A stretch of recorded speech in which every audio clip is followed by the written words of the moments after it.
now the back of my trapezius is like... Oh, no.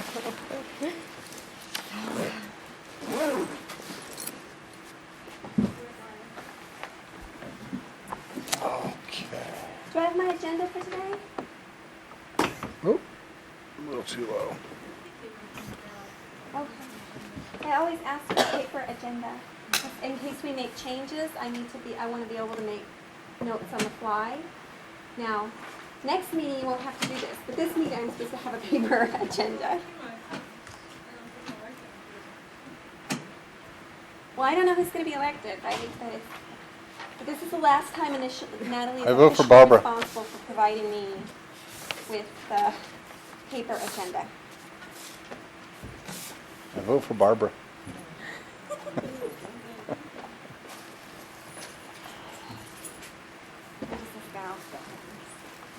Since we're voting, it's a good thing I'm here. You know what happens if you don't show up, you get voted.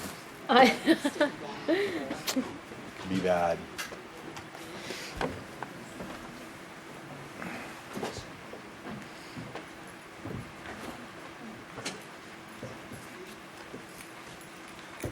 Hello. Oh.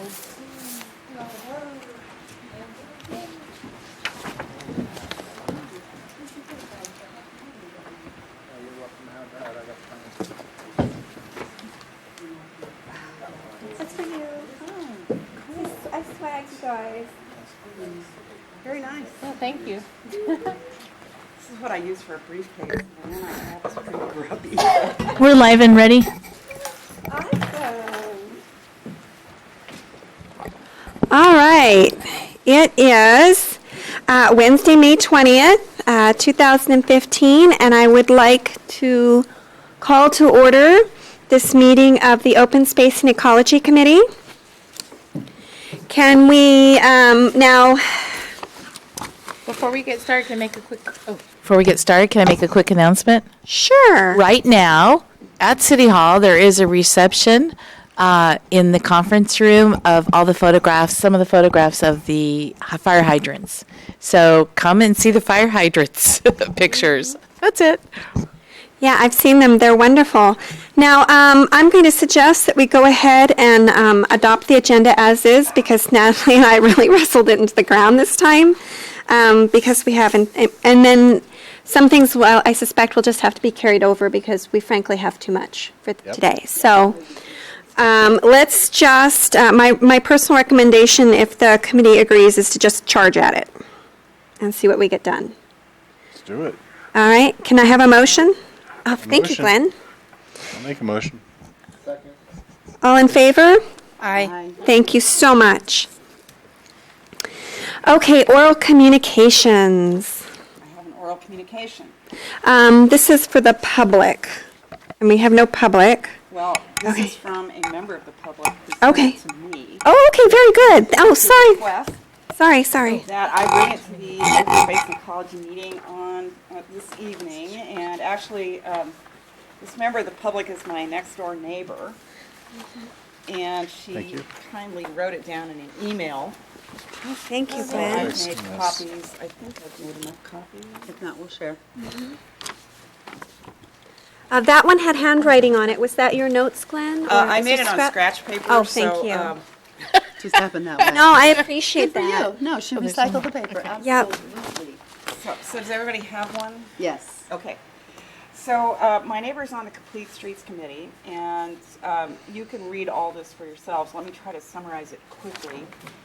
The Complete Streets Committee was asked to review some general plan, some amendments to the circulation element of the city's general plan, and forward their recommendations to the Planning Commission. And they did a draft and met with Ken Johnson in December. And one of their concerns is landscaping. They are concerned with basically the use of streets and encouraging pedestrian use, and that's how they came to consider landscaping as part of their agenda. So one of the changes that they wanted to recommend is that landscaping should consist primarily of San Bruno Mountain native plants and non-invasive drought resistance drought-resistant plants. And this would be, I guess, all city landscaping and just written into the general plan that that was a preference. And they got into a bit of an argument about this, as the email describes. And so what we've been asked to do is basically endorse their language preferring native and drought-resistant plants. So that's, I told Colleen that she could certainly come to the meeting and speak about it herself, but since she knows I'm down here on Wednesday night, she sent me this email and asked me to read the comment into the record. So that is what I am doing. So I don't know what we do now. Can we act on this? I don't think so, because it's not agendized and noticed. That's So- correct. And I think you should also note that she wrote this as an individual and not in any official capacity or directive of the Complete Street Safety Committee. She did. Yeah. Yes.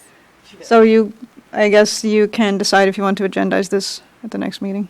I would like to agendize it for the next meeting. Yeah. Yeah. It could be considered as early as this week, so we may be too late. However, the council is meeting tomorrow night, and so if any members of this committee would like to go and weigh in, what she says is the city council will soon be considering amendments to the circulation element of the 1994 general plan. This could take place at the next regular meeting of the council on Thursday, 5/21/15. I don't know if we have updated information on that, but I suppose as individuals we could go and weigh in if we wanted to. The agenda goes out the week before. It's not on the agenda tomorrow. Yeah, it's not on the agenda, I don't think. Okay, Yeah. so maybe we would have time to consider it our next, I'd like us to agendize it and consider it, even if they already, I still think we should make that as a recommendation. Glenn, could you possibly say a few words about what the contention was? No, I don't think that's really That's not right? You have to- Okay, that's fine. decide to agendize this item or not. you have the whole thing in the comment. Okay, okay, This is the comment. What I just gave you is the comment. okay. I move that we agendize this for our next meeting. Second? All in favor? Aye. Okay. Takes care of that one. Okay, City of Brisbane's plan to comply with state drought emergency water conservation regulations. Here we are blessed with civil engineer Jerry Flanagan.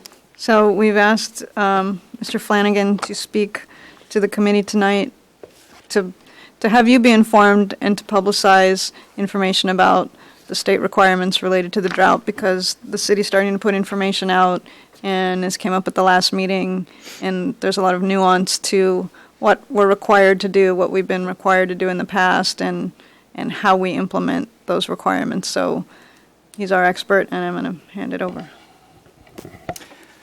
Good evening, everyone.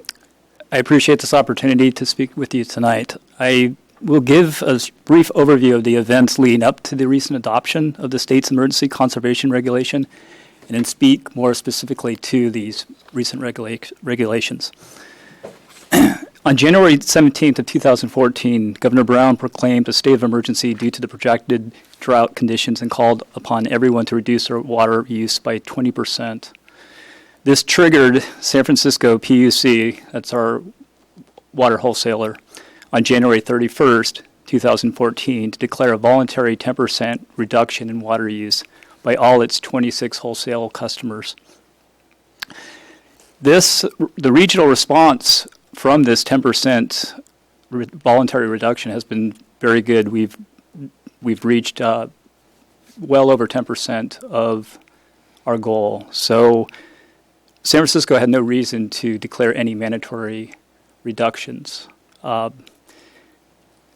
Following this, on April 25th of 2014, the governor issued an executive order directing the State Water Resources Control Board to adopt emergency regulations to ensure that the urban water suppliers were implementing conservation measures in response to the drought.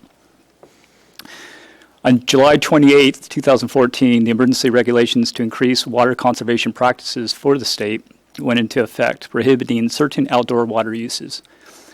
These you probably have seen washing down driveways and sidewalks with potable water, causing runoff as a result of excess outdoor watering, using a hose to wash a motor vehicle unless the hose is fitted with a shut-off nozzle, and using potable water in a fountain or decorative water feature unless the water is recirculated.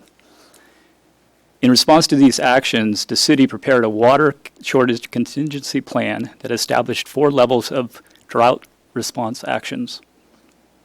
The City Council adopted this water shortage contingency plan in association with Ordinance 589 on September 2nd, 2014. Also on September 2nd, 2014, the city's Director of Public Works determined that Stage 1 drought response measures should be implemented to be in compliance with both the San Francisco's voluntary 10% reduction request and the State Water Resources Control Board's order. After that, the staff, we focused on public education and encouraging our customers to comply with these existing regulations with pretty good success. As a whole, I feel the community responded well to the conservation measures that have been established in 2014. So this brings us to the recently adopted water conservation regulations.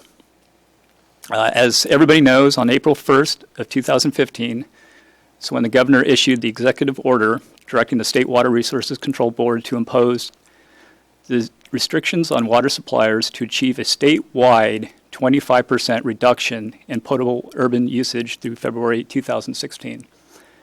That's an aggregate statewide 25% reduction. On May 6th of 2015, the State Water Resources Control Board adopted the emergency regulations, and the regulations became effective on May 18th. The emergency regulations established a tiered water use reductions for urban water suppliers based on their average residential gallons per capita per day for the period of July through September of 2014. And these tiers, they were set up to help the agencies that were doing a good job with conservation in the past. They were rewarding them for setting lower reductions. So the lowest tier that they set was an 8% reduction, and this would be for an urban water supplier whose average residential gallons per capita per day was less than 65. And the highest of the 8 tiers is a 36% reduction. So that's an agency that's using over 215 gallons per capita per day. And to give you an idea, Brisbane, over that same period of time, July to September of 2014, we're at 47. So it shows we're on the far low of this level of this of these tiers. Who was at 215? There's even higher than 215. You're kidding. There's there's actually Palm Springs. Yeah, they're down south, Southern California. Rancho Palos Verdes. There's a few in the 300s, and I believe there's. And I'm sorry, the lowest tier was to 45 or 50. 65 65. gallons per capita per day and under. Great. So we're far below that. Good. The State Water Resources Control Board actually didn't apply these tiers to small water suppliers. Brisbane falls, the state defines Brisbane as a small water supplier. The definition of a small water supplier is if you have 3,000 connections or less, or deliver 3,000 acre feet per year. So we're far below that. So what the emergency water conservation states for a small water supplier, such as Brisbane, we have a different set of compliance measures. We have to comply by either limiting outdoor irrigation of ornamental landscapes or turf with potable water to no more than 2 days per week, or reduce by 25% of our total potable water production relative to the amount produced in 2013. So they gave us 2 options, no tiers, just these 2 options. The 25% reduction is an unrealistic goal for our city, a city of our size with such a low per capita use. So some of the regulations I'll get to, you'll see that we've applied the first measure, the restricting outdoor water use to 2 days a week. So where do we stand now? The updated emergency water conservation regulations that our public must comply with is outdoor irrigation of ornamental landscape or turf with potable water will now be restricted to 2 days per week. And the following actions are also prohibited. Applying potable water to outdoor landscapes during and within 48 hours of measurable rainfall. Irrigating outdoor landscapes between the hours of 9 a.m. and 6 p.m. Watering of landscapes that results in runoff outside the landscaped area. Some of these you've probably seen. Using potable water to wash sidewalks, driveways, and any hardscape. Using a hose with no automatic shut-off nozzle to wash vehicles. And using the potable water in a decorative water feature without a recirculating system. So you see some of these are identical to what we have seen in 2014. Do they define the measurable rainfall? That's a great question. No, they don't define it. So it's up to us to decide what was a realistic definition of that. In addition, serving drinking water other than upon request in eating and drinking establishments is prohibited. Hotels and motels must offer guests the option of not laundering towels and linens daily. The city is prohibited from using potable water to irrigate ornamental turf on public street medians, which is, that action has been done. We're currently not watering the medians. And the new home landscape irrigation must comply with Building Standards Commission and Department of Housing and Community Development requirements. So as far as public education and enforcement, for the next month, the city staff will be reaching out to the public on understanding these new compliance measures through various media sources and community outreach. This is what we typically do. We do a lot of public education. We give our citizens the opportunity to learn, what's required before we go out and enforce. We give them usually a month of just kind of ramping up to these strict requirements. Our primary focus, of our attention, will be on the dedicated landscape accounts and our commercial outdoor water use, which together, our outdoor irrigation accounts are approximately 42% of our total water use. So that's normal. something that it's logical to target that. We can't target residential indoor use. That's so low. So that's, we see outdoor landscape as the opportunity for us to save water. Excuse me, could you, do you know what some of the larger uses for outdoor water are? I mean, is it like the office parks in Sierra Point, or where's the water being used in that? Sierra Point, the HOAs, which we've been doing a good job with managing their water use. Is that like the Ridge? The Ridge? Yep. Sorry, yes. Yeah. I'm sorry. Northeast Ridge. And a lot of the Crocker businesses along Valley Drive, South Hill, they have those big And what about our own Periphery. ball fields? ball fields, park. Yeah. Correct. Okay, thanks. Yeah. What is being done with these businesses to limit their water usage? Turn on your... What is being done with these businesses to limit their water usage? Is it simply the 2-day irrigation schedule? Correct. Because one thing that I've noticed driving late in the evening or walking my dog is that we continue to walk the streets, the sidewalks, and the asphalt on the street. So nothing has been done in terms of changing the irrigation system to make sure we don't waste water by half of it going on the asphalt, or when it's windy, pretty much the wind is blowing the water on the parking lot in the Crocker Park or on the street. So is there any plan to do something about the irrigation system, because it wastes a lot of water? I see it every day when the sprinklers are running. Yeah, and we welcome the public to come to us, notify us when they see irrigated water on the sidewalks and the streets. That's one of our restrictions. So what we'll do is, if we get a call, which we have, people do call us quite often, we'll go out and we'll talk to that customer. So please call us, contact Public Works, and let us know if you see, if you see some excess water outside that lane. We know that the current sprinkler systems water the streets, so is there a plan to do something about that, or is it we're just going to address it on a per account basis? Because it's happening everywhere along Very Drive, along Park Place here, a lot of places. So A lot at at the Sierra Point. yeah, it's simply the current sprinkler system. I mean, half of it waters the streets, so it's the way it works today. I don't know if there's another way to address it than beyond with each individual property manager, owner, whoever the case is.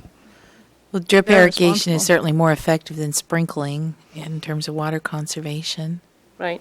And, I think you still have some lawns, and if we're going to continue in a drought, maybe that's going to change. The city's looking at seeing what lawns they can change to drought-tolerant plants, but if people have a business and have a lawn, they don't kill that lawn necessarily until they have to, so you can't really drip a lawn, I don't think. No, you can't. Sure, I have underground lines for my sod area. Yeah.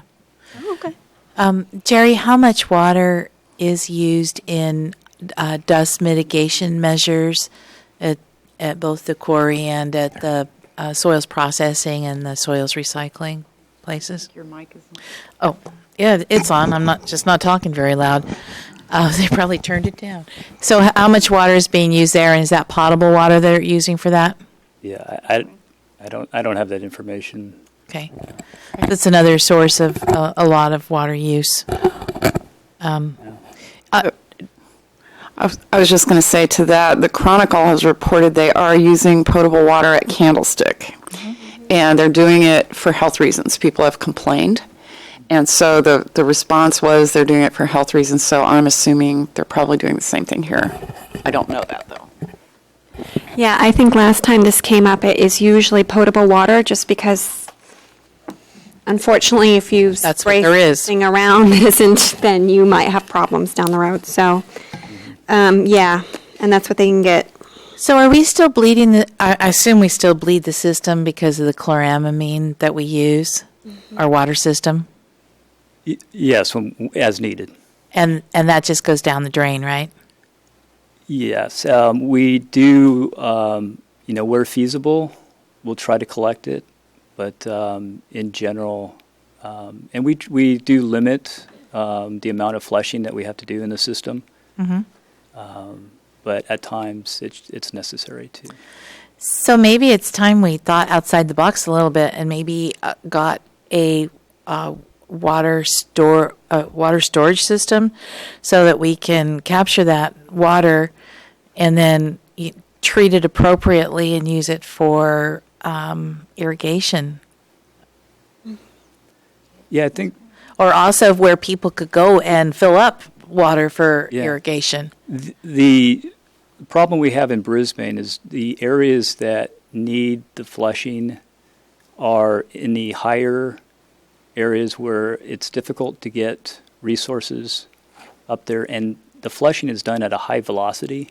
Uh-huh. So it just makes it, very difficult to get the right resources to, to collect the water. It's certainly, we continue to look at our options, but it just doesn't seem feasible in most cases. It seems like it wouldn't be maybe I'm naive, but it seems like even that you're flushing at a high level, there are certainly areas they must be accessible by a fire truck, correct? And if that's the case, then they might be accessible by, you know, those tanks you see on water trucks? Yeah, the water truck. And I mean, if Brisbane invested in one of those, it would be portable. You could maybe flush in directly into the tank, and then, you know, have one of those lifts where you can go and store the tank, and then have another tank that you can put on and go flush the system. I mean, we're going to have to start looking at things like this because we are not going to have a guaranteed supply of water going into the future. And I brought this up years ago, and I still think that we really need to do that. And now the need is greater than ever. And if we're going to continue to have any kind of landscaping that we're going to be watering on a regular basis, I know we need a certain amount of water going through the system to flush this, you know, the whole system out, and the sewer systems. But still, I think that water could be put to better use if we could capture some of it. Yeah, let me just say that since the drought, since 2013, really, we've ceased the full flushing of our systems. We do targeted dead ends. So it's very limited volume that we're flushing, and it's at the ends and end of the lines. So how much would you say you're flushing? Yeah. How about a better question? How much have you reduced of water that you're flushing? What No, percentage? I think how much we're Yeah, because every day when I take a shower, first the bucket goes into the shower, and while it's getting hot, the bucket fills up, and then I sit it there, and then the next morning I take that bucket and I go out and water with it, and then put the bucket back. And so 2 gallons is a lot of water for it. Yeah. And goes a long way. So it's all relative. And if there was a place to go and get water for gardening, you know, I mean, people would be more inclined to like have a barrel that they could keep it in to water with and that type of thing. That's all that I'm saying is that you could actually go around and fill up people's rain barrels if you had a portable water supply like that. Yeah, I mean, I think at this point, we take the suggestion, it's received. I mean, it's one of those things, and we can talk about it with the environmental action plan.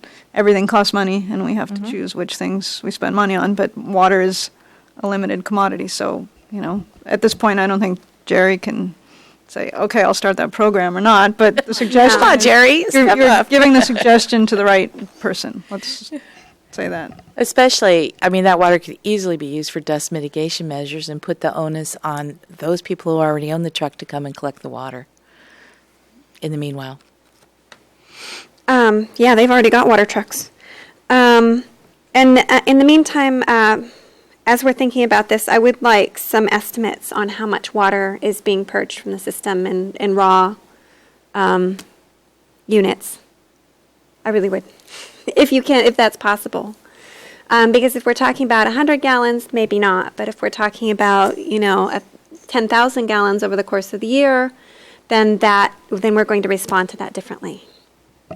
Yeah, we'll Which is get why that. I'm not necessarily interested in the reduction, because whatever happened before is whatever happened before. And we applaud you for it. Yes, we applaud you for the reduction. We want to know what we're left with. And, okay, and we'll get you that you. relative to how much water we use. Purge. I said, we'll get you that relative to how much we use, because it is more than 100 gallons, but we use, whatever the number is per year.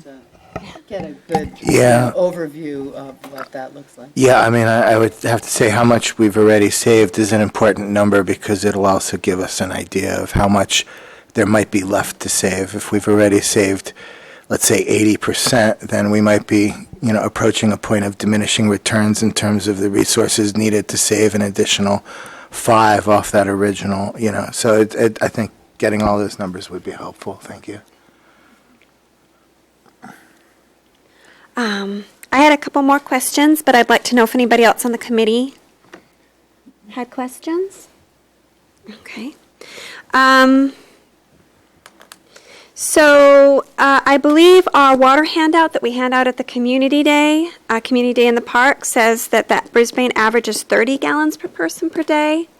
And I'm wondering if that discrepancy is just that the flyer is out of date, or was it inaccurate to begin with, Or have we really gone up 17 gallons per person per day? I'm going to jump in. I doubt Okay. that we've gone up 17, and I don't know what the flyer said, but we can definitely check into that. And, maybe my memory's wrong, so Yeah. if you can just pull that flyer, Natalie, and then we can decide whether or not we've got a question there. Is that okay? Thank you. Optimistically, we'd hope that people are doing better these days than. Yes, I hope so. Go ahead, Glenn. So, a couple things on public education.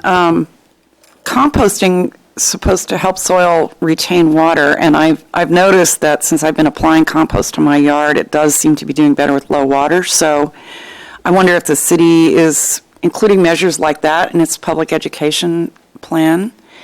And there's also, I've been reading about this, I don't know a lot about it, the use of Oyas, unfired ceramic containers that you can bury in a garden that actually are kind of a drip irrigation system for plants.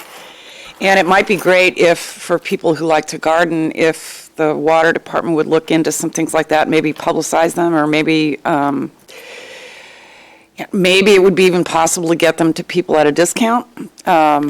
Compost and Oyas and things like that, to encourage people to adopt these as permanent measures and make it a little bit less onerous. You mean compost bins? Compost containers? Those are good ideas. That's exactly what we look to you guys to give suggestions to us about, because I've not heard of Oyas before. And send us the information and we'll. Yeah. I can't pinpoint a into place such. exactly where I read it, but it's. I read about it too. Yeah, I read about a it. couple going times. around. And I actually, I was at the Maker Fair over the weekend and went to their little sort of, they had a big pavilion that was about farming, and it was pretty interesting. And they had some Oyas there, but they were really expensive. They were like $30 for a small one, and I'm just sure that somewhere they're cheaper than that, because they're basically unfired, unglazed ceramic or terracotta containers, like planters. They're just sort of vases. And so if any way could be found to get people those at a discount, I think that'd be great. Yeah, they had them at the Green Festival last year. Oh, did they? And they were. remember how much. Yeah, they were $30. Wow. Yeah, I've also been hearing about this for a while, and I'm sorry it didn't come to my brain sooner. But they're supposed to be even more efficient than drip irrigation, and I was looking for some online, and they were $50 a piece. And that does you, this much space of your yard. And you're like, I'm going to need about 50 of those. So, Jerry, when you get the water truck, can you also start a kiln so we can make our own? Yep. Yeah, I don't know if it's realistic to think that we could get them, at a discount, but it might be worth looking into. I mean, you're right, Glenn. How much can an unglazed jug cost? Well, they're large. They're large. They hold about 2 gallons. Yeah. And so the larger the vessel, the harder it is to make and not have it crack in firing. And it has to have a small opening, and so they're not easy to make. Okay. I'm just saying. Okay. It doesn't seem like they're $30 or $50 difficult. Do you have any artists in this town that are into doing that kind of? Something you're going to bury in the ground? Well, I don't mean that, you know what I mean. There's always people that are not artists. All right. We've got a tight agenda, so do we have anything else for? Can I just add one final Please. statement? It's important to note our enforcement schedule for this 2-day-a-week outdoor irrigation. The cities will be enforcing the addresses ending in an odd number will be allowed to water on Monday and Thursdays. And the addresses ending in an even number may water Tuesdays and Fridays. And that's for residential as well? Yes. And then the sites with no address number are also on Monday and Thursday. So will help the city enforce the 2 days. Does that include like car washing and things like that as well? That was the other thing. No, the car washing, that's the other. It's just landscaping. Right, correct. Okay. How does enforcement happen? So we'll have staff going around the city. And again, we're targeting the Crocker Park, the commercial, and the dedicated landscape. Right. We're certainly not targeting residential. So, most of our efforts, most of our focus will be down in the commercial section of town, Sierra Point, Crocker. So, Great. yeah. Thanks. We should also maybe put out some information on where the nearest more than one recycled car washes are. We have coupons for them out in the lobby. Yeah, because I drove through this, do the little drive-through thing. My car looks like hell, but I washed my car over 10 years ago last time. that's about the last time I washed my car. I mean, the best way of washing it is not washing it. Yeah, every once in a while I have to hose it off so I can see. So I'm just going to add one last thing, because Karen and I have argued about this in the past, and this is about car washing. And as far as I'm concerned, a car should be considered hardscape because it is not absorbent. And also, you're not supposed to, so you can wash your car, but you can't let it go down the storm drain, right? And exactly how well does that work? So I think we should just, please, can we just prohibit car washing? Okay, I've said it. Thank you. I agree. That's not. The only problem with prohibiting car washing is when your car gets so much junk built up on it, the public recycling washes don't do a good enough job. They don't get it clean. Well, They don't get it clean. I've never had a problem with them, but I guess that's me. I Your don't know. car's not dirty enough like mine. Yeah, I guess I go more than once every 10 years. I go about once a year to recycled car wash. Okay, is anything else? Can we move on? Thank you so Sorry much to for rush coming, Jerry. Jerry, thank you very much. Flanagan. Sorry to put you on the hot seat. We did, but that's what we do here. Bathwater, you guys, bathwater. That's what I wash mine with. Yeah, there you go. Or something from the rain barrel. So, review of the draft Baylands sustainability framework. I'm going to apologize to you all up front and say I wrote out 6 pages. So I think everybody else should go first. And then, if you want to leave the room and take a bathroom break while I'm prattling, that's okay. I won't be offended. Can we start with, since Glenn is on the committee, a little bit of an intro and her thoughts on what's evolved to this point? So this committee consists of 2 members of the city council, myself representing open space, representative of from the planning commission, from PB&R. Clay Holstein's been coming. I think that's all. It's been a fairly sizable committee, and we've been meeting now for off and on for I think 3 years. So the 2 to 3 years. It's been quite an extended process, and we've the drafting of this document has been done by a consultant. I mean, we have met with her and tell her more or less what we want, and she comes back with a draft, and we critique it, and then she comes back with another draft, and that's how the process has proceeded.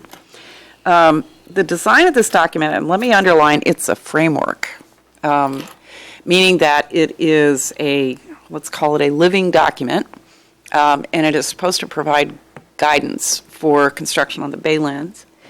And at the core are really a set of principles called the One Planet Principles. And what these principles are all about is environmental footprint. Is everybody on the committee familiar with the footprint concept? Yes. Essentially, it's the idea that everyone on Earth, if you divided the Earth's resources equally, the Earth's sustainable resources equally, what everybody would be entitled to. And so the One Planet principles are intended to ensure that new development is compatible with resource use and pollution emissions that are within the capabilities of our planet. All right, and most development that we've had in the United States has not been.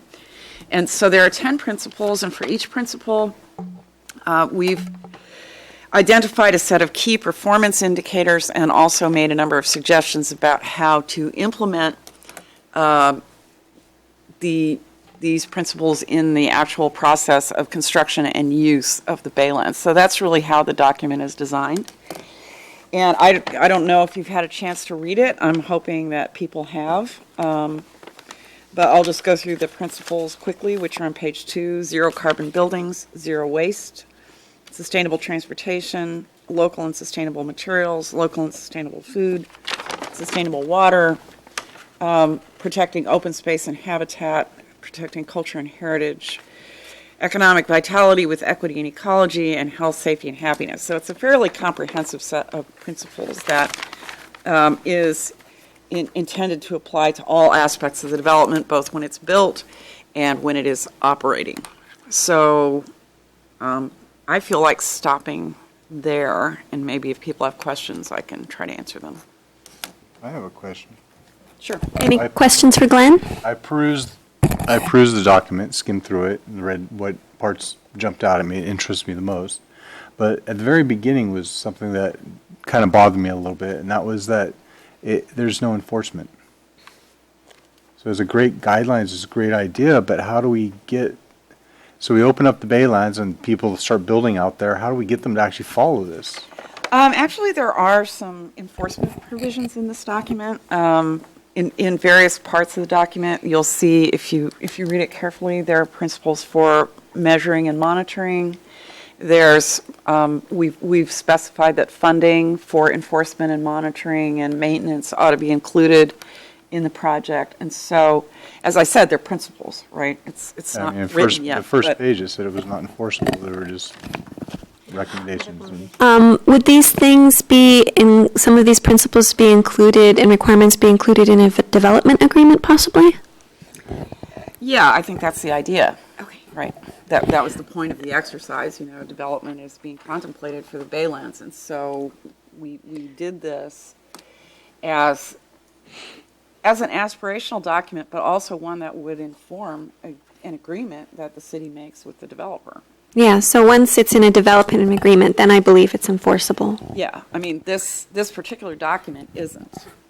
Right. Okay, so we could use this as something to become enforceable. Yes. Yeah, so that rather than try to do this on an ad hoc basis when you're writing the development agreement, you Right. sort of write it out ahead of time and say to the developer, this is how we want the development to go, but it's not an agreement. Yeah. So does that answer it? Yeah.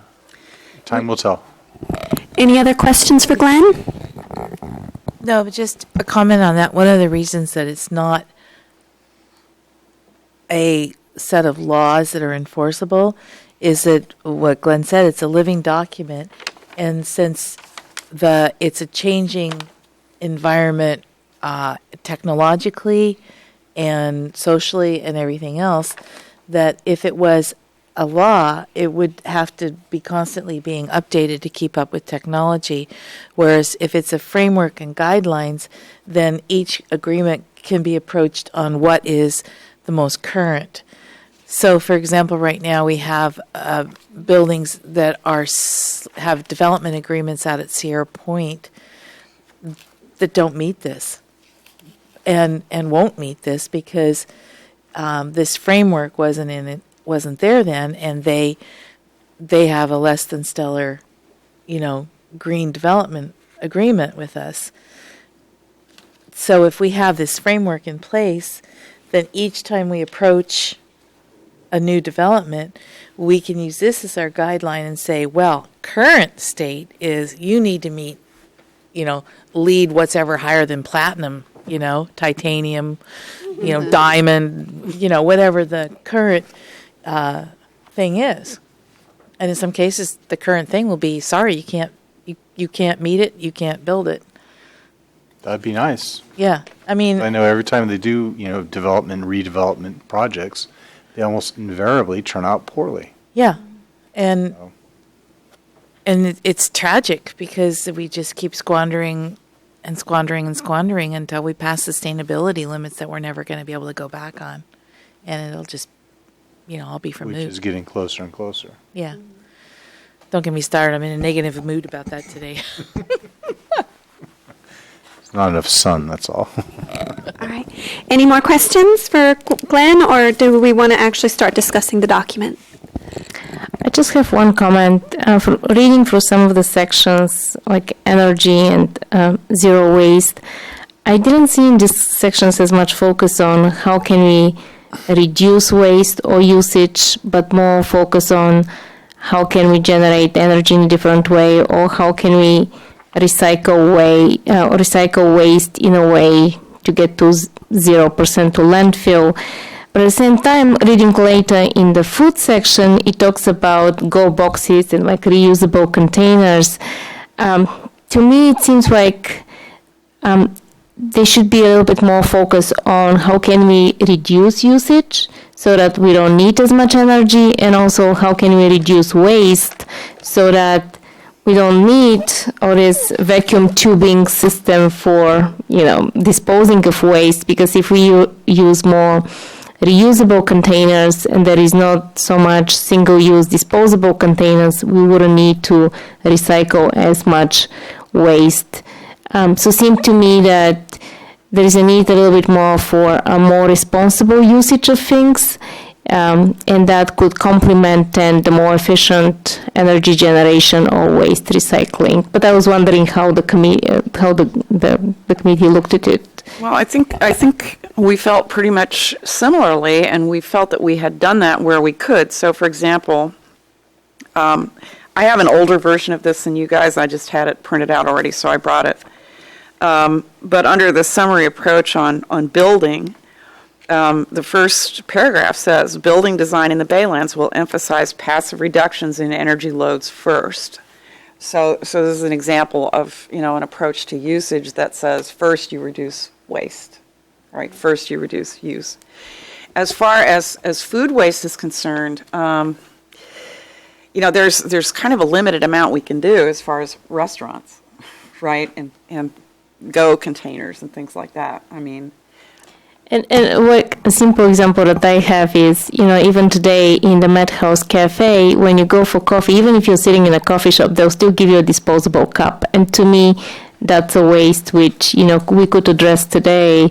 But obviously for the Baylands, something we can require, like coffee shops, restaurants could be using, ceramic, reusable cups and plates. Madhouse has always given me a ceramic cup when I've asked for it. If you ask for it, yeah, they'll give it to you. But yeah. So there's a balance, because one of the problems is using a ceramic cup means that then you have to wash it and sterilize it, and we have a drought. Bringing your own container, they cannot take your container into their kitchen because of the possibilities of foodborne viruses. So there are a lot of constrictions, especially as the population gets more dense and more intense, and people come from more places where, you don't want to put the population at risk with any kind of pandemic because of unsanitary conditions created by the crowding that you have. And so a lot of restaurants, like we go to this one restaurant where we know we're going to take home half of what we've eaten because they always serve too much. So we bring our own to-go containers, but they won't ever put it in there for us. We have to do that ourselves. You have to do it yourself. And I know that, when I cook breakfast at the yacht club, I won't take anybody's plate that they've already handled to serve from because I'm handling food. So I always get a clean plate and serve from a clean plate because I don't want to spread any germs. And so that's one of the challenges that we face in our society with sanitation and recycled materials versus bringing your own container. And so everything's a balance. Like we had this big debate about recycled paper. Well, the dioxin you use to bleach all the paper, is that worse than just using new pulp? Mm-hmm. Everything is a give and take. And one of the things that I did like that I've seen in this document is that it doesn't just address zero waste on site here. It kind of addresses it from the source, which I liked that. So I think, Glenn, I think in some ways it has been addressed as best as possible under the circumstances. Yeah, I don't. It's a tough one because, part of you wants to say, yeah, let's just bring our own containers. And the other part of you is like, this is a huge germ carrier. And if you're not careful, you'll get really sick. Does anybody else have anything to add to that? So does anybody else want to say something on the other end of the bench? Yeah, I do have a question. I'm not sure whether this is directed at Glenn or as a comment, but I noticed there was a section talking about the green building ordinance, and I was wondering whether that was taking into account the updates to Title 24, because it seemed like it might be the old or the previous version, and I just wanted to get clarification on that. Yeah, the last time we met, which was a couple weeks ago, Yeah.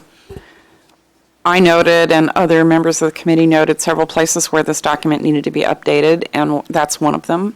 There were a couple things about, this document mentions that Brisbane is participating in the bag ban, but it doesn't mention that we've also adopted the polystyrene ban. Oh, we have? Yeah, Really? yeah. That is news to me as someone who patronizes several of the local ethnic restaurants. Every time I go to said ethnic restaurants, I am served my takeout food in a styrofoam container. So news You've of been notified. of a supposed law is welcome, but a bit of a surprise. I think it's the county that has to enforce Yeah, that. not to stray too far off topic, but we did get a couple reports and we forwarded Okay. them to the county and they said they would follow up. Yeah, no, fair enough. And really, I was asking more about the green building ordinance. So it's noted. If you already raised that, then my issues are addressed. Yeah, but things like that happen all the time. For example, Jerry Brown a couple weeks ago just issued an executive order that upped the that set another intermediate timeline for greenhouse gas reduction for the state of California for 2030. There hadn't been a target for 2030. There was a target for 2020, and then there was a target for 2050, and nothing between. Right. So he issued a target for 2030, which is 40% below 1990 levels, which is going to be a hard target to hit. But that's not in here either because it just happened a couple weeks ago. Okay. So, Well, that's the living document. We're part. sort of aware of the problem. And part of the problem with this is, our meetings have been, there'll be a flurry of meetings and there'll be nothing for a long time. And so then we look at the document again. And Okay. so I am aware of it. And anything that you guys notice, let me know. Okay. Yeah, that was my primary comment regarding the You're right. framework. And it also needs some edits. And it also needs a table of contents. Okay. Are you guys taking this down as notes? I mean, do I need to be taking notes? We need to get our comments, I guess, to the council. So what's going to be our procedure for doing that? I would suggest if people are making comments that they can email them to me and I can compile them and send them to you because I don't go to those committee meetings. I don't attend those. Well, but we're making comments now. I wonder if you could take notes, just jot them down. I think it's best since if I don't